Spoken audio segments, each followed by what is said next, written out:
दोस्तों, कुछ सवाल मेरे मन में कई बार आते हैं कि यह संसार कैसे बना, मैं कौन हूँ, इस संसार में मेरे होने का कोई अर्थ भी है, क्या मेरे जीवन का कोई उद्देश्य है, एक दिन मैं मर जाऊंगा, आखिर सभी मरते हैं, लेकिन यह मृत्यु क्यों आती है, कहाँ से आती है और मनुष्य मरने के बाद कहाँ जाता है, क्या ऊपर आसमान में कोई ईश्वर रहता है जो भाग्य की अदृश्य डोर से बांध हमें कठपुतलियों की तरह नचाता है। उस ईश्वर का क्या रूप है, क्या उसे कभी देखा, पाया या जाना जा सकता है? अगर इस तरह के प्रश्न आपके मन में भी उठते हैं फ्रेंड्स, तो दोस्तों आत्म अध्यात्म की यह वीडियो आपके लिए ही है, क्योंकि हजारों साल पहले इसी तरह के प्रश्न हमारे पूर्वजों के मन में भी उठे थे। बरसों तक मनन और मंथन के बाद उन्होंने जो उत्तर पाए उनका महत्व अब तक बना हुआ है। वेद, उपनिषद और पुराणों के रूप में संचित वही ज्ञान आज भी हमारे प्रश्नों का समाधान करता है। स्वयं को पहचानने की यात्रा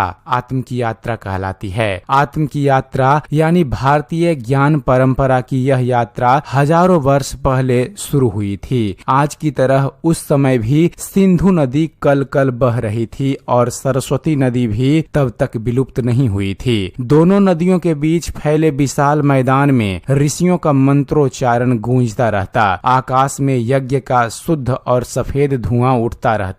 हवा में हवन सामग्री और फूलों की सुगंध तैरती रहती और इन सब के बीच हमारे ये प्राचीन पूर्वज सृष्टि के प्रश्नों पर चिंतन मनन करते रहते। और यहीं पर अरुंधति ऋषि वशिष्ठ से पूछती हैं। अरुंधति कहती हैं, मुनि श्रेष्ठ वशिष्ठ, आंखें खोलिए, कितने दिन हो गए आपने आहार ग्रहण नहीं किए, उठिए कुछ खा लीजिए, आखिर किस चिंता में खोए हैं आप? तब वशिष्ठ कहते हैं, अरुंधति मेरी जीवन संगिनी, जब तक मुझे अपने प्रश्नों का उत्तर नहीं मिल जाता मुझे चैन नहीं आएगा। भूख प्यास तो छोड़ो, मुझे तो सांसों की भी शुद्ध नहीं रहती। तब अरुंधति आश्चर्य भाव से पूछती हैं, अब कौन सा प्रश्न आ गया है आपके सामने? वशिष्ठ, मात्र मेरे ही नहीं बल्कि मेरे अनेक बांधवों के समक्ष यह प्रश्न आया है। उन्हीं में से एक मधुछंदा ऋषि के पुत्र ने मुझसे पूछा है, केनेशिता पत्ति प्रेषितम मनः केन प्राणः प्रथमः प्रैति युक्तः केनेशिता वाचमिमा वदन्ति चक्षुः श्रोत्रण का उदेवो युनक्ति।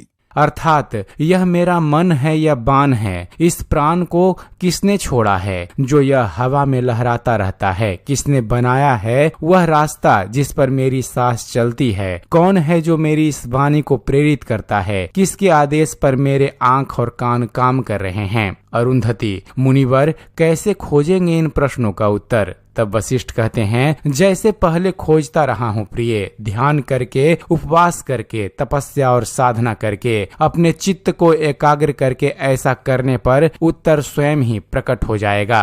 अरुंधति, आपने पहले भी कई मंत्र रचे हैं स्वामी, मुझे विश्वास है इसका मंत्र भी आप रच देंगे। तब वशिष्ठ कहते हैं, मैंने मंत्र नहीं रचे हैं अरुंधति, उन्हें तो स्वयं ईश्वर ने रचा है। बस मैंने उन मंत्रों को देखा है। जिस तरह तुम अपनी भौतिक आंखों से दूर आकाश में उड़ते पक्षियों को देख सकती हो, उसी तरह मैंने अपने मन की आंखों से दिव्य दृष्टि से इन मंत्रों को देख लेता हूँ, इसलिए मुझे मंत्र दृष्टा ऋषि कहा जाता है। तुम तो जानती ही हो, ऋषि अर्थात जो दूर तक देख सके। ऋषिर दर्शनार्थ सतोमान दर्दसः, यानी ऋषियों ने मंत्रों को देखा, वे अनुमान नहीं लगाते थे बल्कि वे सत्य के शब्द रूप को साफ साफ देख लेते थे। इसी कारण वेदों को ईश्वर की वाणी कहा जाता है। इन ऋषियों ने अपने तपोबल से भीतर के कानों को भी जागृत किया और देव वाणी में वेद के मंत्रों को सुना, इसलिए वेदों को श्रुति भी कहा जाता है। प्राचीन ग्रंथों के अनुसार सृष्टि की रचना के समय वेदों का प्रथम दर्शन हुआ था।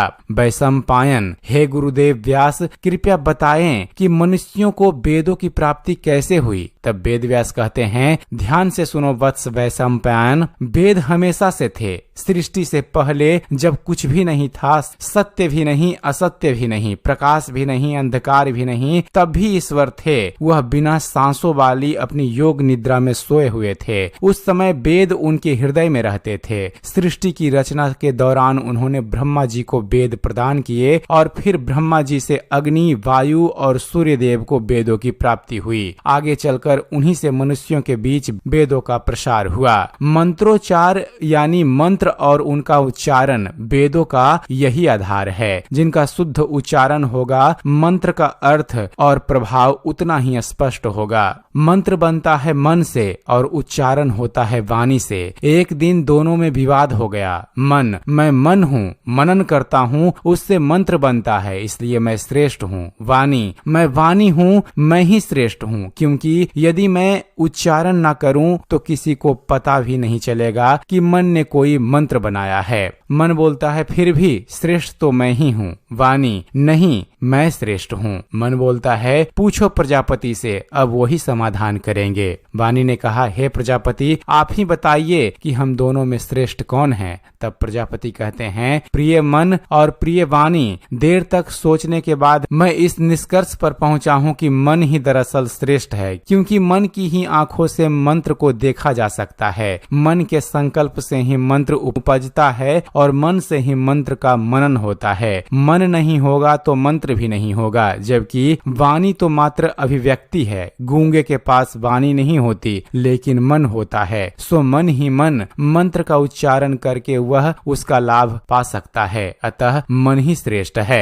चूंकि मन सभी के पास होता है, इसलिए मंत्र को देखने का अधिकार भी सभी के पास था। मंत्र दृष्टा ऋषि बनने के लिए न उम्र की कोई सीमा थी, न जन्म का कोई बंधन। क्या ब्राह्मण, क्या शूद्र, क्या स्त्री, क्या पुरुष, वेदों में हर कुल हर जाति के ऋषियों ने अपना योगदान दिया। इनमें गौतम, अत्रि, वशिष्ठ, भारद्वाज, विश्वामित्र और अगस्त्य जैसे तपस्वी थे। घोषा, लोपामुद्रा, मैत्रेयी और गार्गी जैसी स्त्रियां थी। तो दासियों, अपराधियों और गणिकाओं के पुत्र एलुस, ऐतरेय, महिदास और सत्यकाम जवाल जैसे ऋषि भी थे। आइए दोस्तों जरा चलते हैं हजारों वर्ष पहले सिंधु के तट पर बने इस आश्रम में, जहां बालक महिदास को अभी अभी अपमानित होना पड़ा है। आखिर क्यों? माँ ने कहा, पुत्र महिदास, क्यों रो रहे हो तुम? क्या हो गया? महिदास रोते हुए, माँ, आज मैं विद्वानों की एक सभा में गया था, वहाँ से मुझे निकाल दिया गया, यह कहकर कि मैं एक दासी का बेटा हूँ और मुझे कुछ नहीं आता। तब माँ ने कहा, तुम्हारे पिता बहुत बड़े विद्वान थे बेटा, किंतु मैं उनकी पत्नी नहीं, दासी थी, इत्रा थी। हम लोगों के भाग्य में यही लिखा है। पुत्र, हमें केवल पृथ्वी माता ही शरण दे सकती है। तब महिदास कहते हैं, पृथ्वी माता? हाँ, पृथ्वी भी तो मेरी माता ही है। मैं उन्हें प्रसन्न करूंगा, उनसे ज्ञान प्राप्त करूंगा। माँ, पर कैसे? तुझे तो कोई मंत्र भी नहीं आता। तब महिदास कहते हैं, भूल गई माँ, मैं उस विद्वान पिता का पुत्र हूँ जिसे मैं नहीं जानता, लेकिन यज्ञशाला के पास खड़े होकर मैंने अनेक ऋषियों को सुना है। वे कहते हैं, यथा अभिमत ध्यानतः, अर्थात ध्यान का कोई नियम नहीं होता। जिस तरीके से तुम्हारा चित्त एकाग्र हो सके उसी तरीके से ध्यान लगा लो, चाहे क्रोध से ही सही। तो मैं महिदास अपने क्रोध के माध्यम से स्वयं को एकाग्र करूंगा और अपने आप को इस योग्य बनाऊंगा कि स्वयं सृष्टि मेरे समक्ष अपने रहस्यों को प्रकट कर दे। और इसके बाद महिदास एक लंबी तपस्या में लग गए। वर्षों बाद उनके सामने एक विशाल प्रकाश पुंज प्रकट हुआ।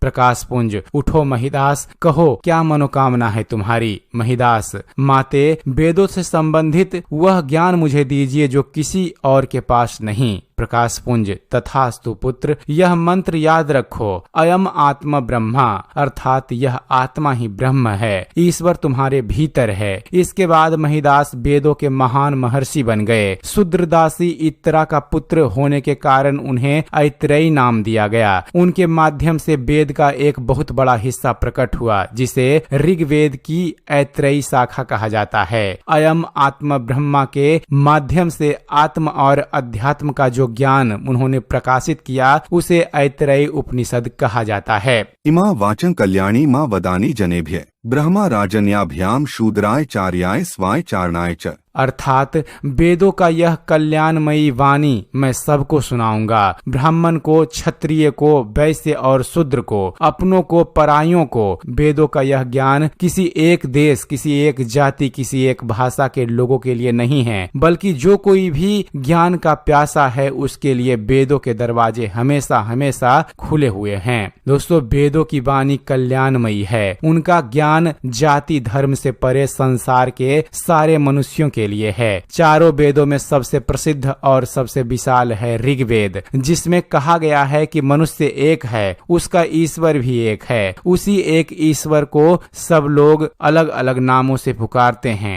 जन कल्याण के संदेशों से परे इस महान ग्रंथ ऋग्वेद के बारे में हम अपने अगले वीडियो में आपको जानकारी देंगे। तो उम्मीद करते हैं फ्रेंड्स आप सभी को हमारा यह वीडियो पसंद आया होगा। वीडियो पसंद आया हो तो वीडियो को लाइक और शेयर करना मत भूलिएगा। और दोस्तों ऐसे ही ज्ञानवर्धक वीडियो देखते रहने के लिए आप हमारे चैनल ज्ञान मंथन को सब्सक्राइब जरूर कीजिएगा। आप हमारे चैनल को सब्सक्राइब कीजिए और देखते रहिए, जानते रहिए। धन्यवाद। जय हिंद।